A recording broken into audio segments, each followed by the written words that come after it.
8h17, il est ministre de la fonction publique et de la réforme administrative en Grèce. Georgios Katrougalos est ce matin votre invité, Maxime, pour l'interview politique d'Europe Weekend. Bonjour Georgios Katrougalos. Bonjour, merci pour l'invitation. Merci à vous d'avoir accepté de prendre quelques minutes pour nous répondre au cœur d'un week-end sans doute décisif pour la Grèce. Est-ce que vous avez peur, monsieur Katrougalos, ce matin, que votre pays quitte tout simplement la zone euro ? Moi, je reste optimiste parce que je crois que tous les deux côtés ont intérêt à un accord, un compromis mutuellement bénéficiaire. Et je crois qu'on va arriver à cet accord la semaine prochaine. Mais est-ce qu'il y a un risque malgré tout que vous quittiez la zone euro ? Il y a un risque, mais ce n'est pas un risque seulement pour nous. Un échec de négociation pourrait déstabiliser toute la zone euro. C'est pour cette raison que je suis optimiste. Pas seulement tous les deux côtés ont un intérêt pour arriver à un compromis. Il y a aussi des dommages considérables si on ne peut pas arriver là. Et ça sera considéré sérieusement par nous et aussi par nos partenaires. Hier, ici même, notre ministre français des Affaires européennes, Harlem Désir, n'a pas voulu dire quel était, selon lui, le pourcentage de risque de voir la Grèce quitter la zone euro. Pour vous, ce risque, il était élevé. Quel pourcentage ? Je ne vais pas parler avec des numéros. Je crois que c'est quelque chose que personne ne le souhaite, donc on peut l'éviter. Mais vous savez, la première chose qu'il faut considérer, c'est qu'il ne s'agit pas seulement de la Grèce, il s'agit de l'austérité partout en Europe. Grèce n'est pas un cas isolé. Vraiment, maintenant, en Europe, il y a des visions différentes qui s'opposent. L'Europe sociale, disons, et l'austérité. Donc, on ne peut pas limiter le cas de la Grèce comme un cas très, très, très isolé, très particulier. Ce matin, Alexis Tsipras, votre Premier ministre, convoque à Athènes un Conseil des ministres. Est-ce que c'est pour travailler sur de nouvelles réformes, sur des concessions supplémentaires que vous pourriez faire ? Exactement. C'est pour ça qu'on va finaliser nos propositions. Et on a déjà fait plusieurs concessions. C'est le moment aussi pour nos partenaires qui fassent les mêmes, parce que, vous comprenez, il faut avoir un compromis afin d'avoir un accord. Mais avant de voir ce que vous pourriez faire comme concession, qu'est-ce que vous réclamez à l'Europe ? On sait notamment que vous mettez un peu la pression sur Angela Merkel en disant qu'il est temps qu'elle prenne aussi ses responsabilités.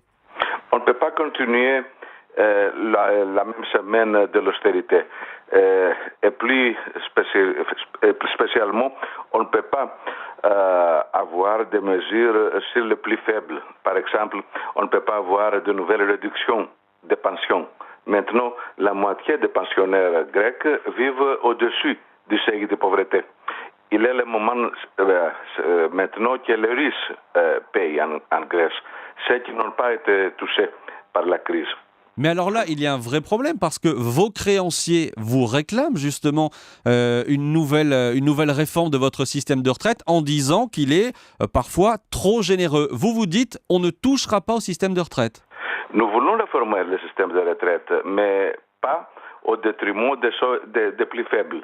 Et on veut généralement procéder aux réformes, mais des réformes qui ne sont pas contraires aux intérêts de la société. Par exemple, on ne veut pas une dérégulation des droits de travail supplémentaires. On veut, par inverse, réinstituer le système des accords collectifs. Mais ce n'est pas seulement nous que nous avons un système pareil. Toute l'Europe l'avait. C'était le mémoranda qui a imposé en Grèce un système qui ne permet pas aux partenaires sociaux de négocier entre eux. Ce n'est pas normal.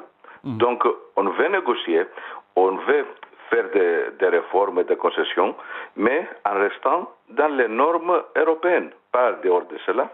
Alors, il y a un autre dossier, c'est la TVA. Est-ce que vous seriez prêt à augmenter la TVA pour accroître vos rentrées fiscales ? On négocie sur ce point-là. Il est vrai que nous ne voulons pas un nouveau prêt.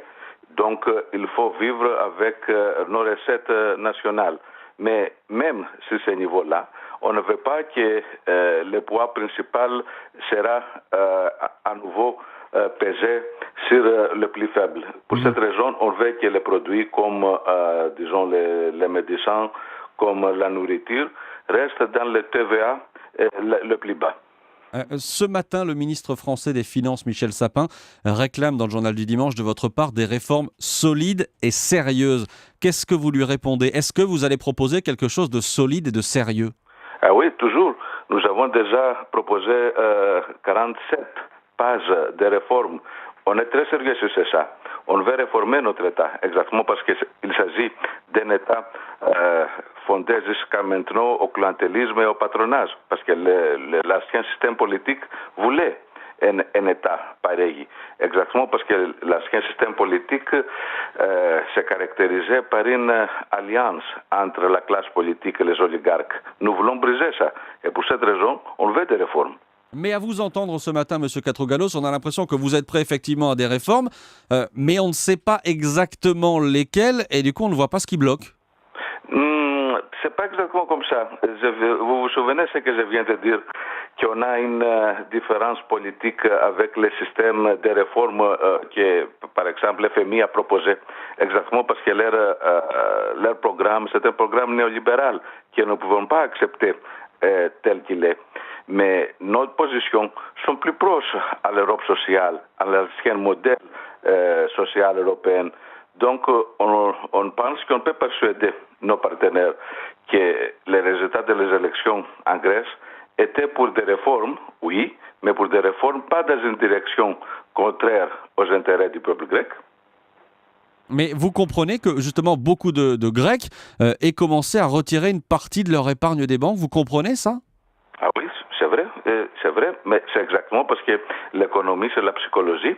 Et il faut aussi comprendre que nos partenaires, malheureusement, ont utilisé les facteurs de temps, les facteurs de manque de liquidité qui causent de l'asphyxie à notre économie, comme des avantages de négociation. Mais vous dites, attendez, M. Katrougalos, vous dites que ce matin sur Europe 1, que ce sont vos créanciers, donc l'Europe, le FMI, qui font pression sur vous en faisant traîner les choses pour asphyxier le peuple grec. C'est comme ça que vous voyez la situation?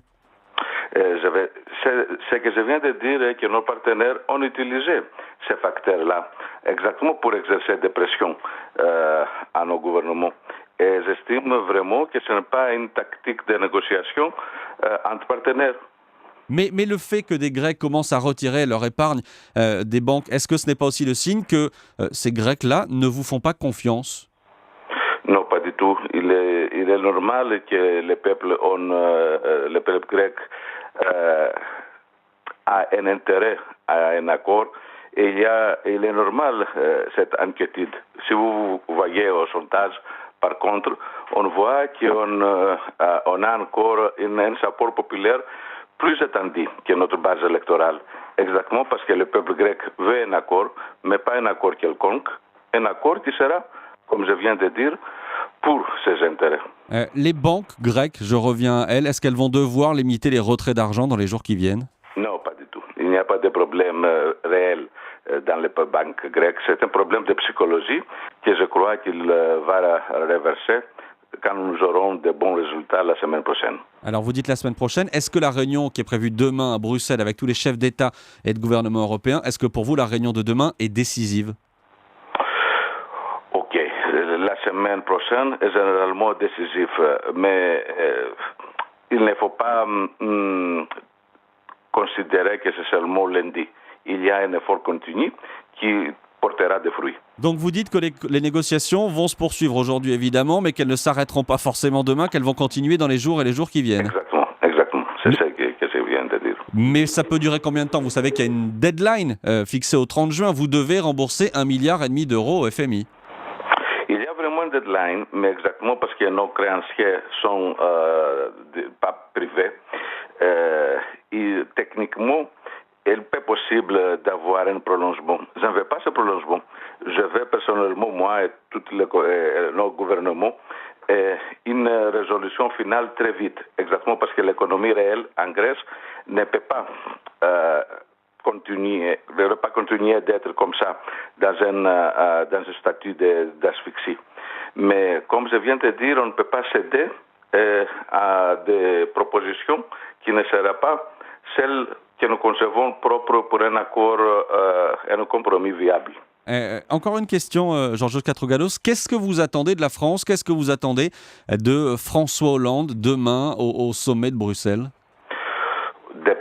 Du peuple français, comme de tous les peuples en Europe, on demande de solidarité, exactement parce que notre cause est aussi leur cause, la lutte contre l'austérité. Et je considère que aussi le gouvernement français a un intérêt à ne pas suivre cette chemin de l'austérité qui n'a pas porté jusqu'à maintenant de bons résultats, pas seulement pour nous, mais pour l'Europe tout entière. Merci beaucoup, Monsieur le Ministre. Merci bien, merci bien. Merci à vous. Je rappelle que vous êtes en charge de la fonction publique et de la réforme administrative en Grèce. Merci d'avoir été en direct d'Athènes ce matin sur Europe 1. Vous écoutez Europe 1, il est 8h28.